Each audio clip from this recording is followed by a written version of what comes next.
What we're seeing right now in this day, I believe God pulling us ahead into greater and greater affirmation and acceptance of our gay brothers and sisters and pastors and friends and neighbors and coworkers. And we're realizing that God made some of us one way and some of us another. And it can be a beautiful thing.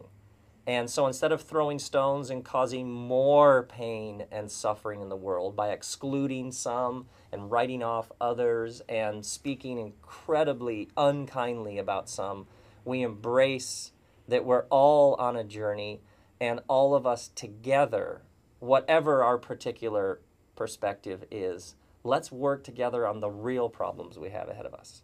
A lot of people, when they say by God ahead, do you mean like same-sex marriage? And yes. And we live in a world where we have friends, neighbors, brothers, sisters, aunts, uncles, people we've journeyed with for years who are gay. And we need to love, affirm, and all of us together work on the real problems we have in the world. And I think that's one of the things you're seeing right now is you are seeing God pulling us all forward into a greater realization that we need more love. We need more fidelity. We need more monogamy. We need more people who are committed to each other. It's not good for us to be alone. So this is a huge moment when I think lots of us are realizing the old way of seeing things doesn't work. It causes so much pain and heartache, and God's inviting us to see things in new ways. And we need to say yes, and then we need to step into the future together. Probably every generation had this sense of, man, we're living in the midst of history.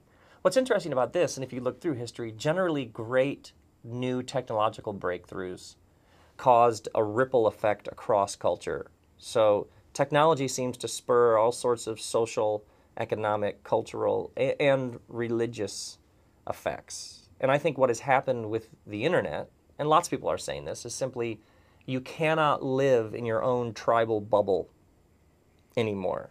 You cannot stay cocooned off from how the world actually is. And what happens when you are all suddenly exposed to thousands of different viewpoints is it can call your own into question, and it can have this refining fire sort of dimension to it when you realize, wow, I've been living with a bunch of views and perspectives that don't actually work and don't actually bring life. So I need to be honest about that. And that can be painful, but it's also liberating, and it's where the life is. Yeah.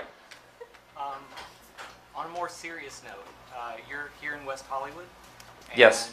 It's kind of epicenter of the gay community in Yes. Southern California. Yeah.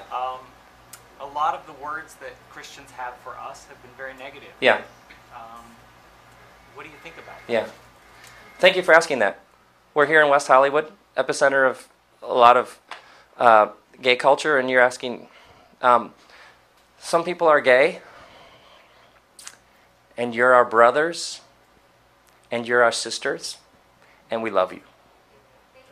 We love you.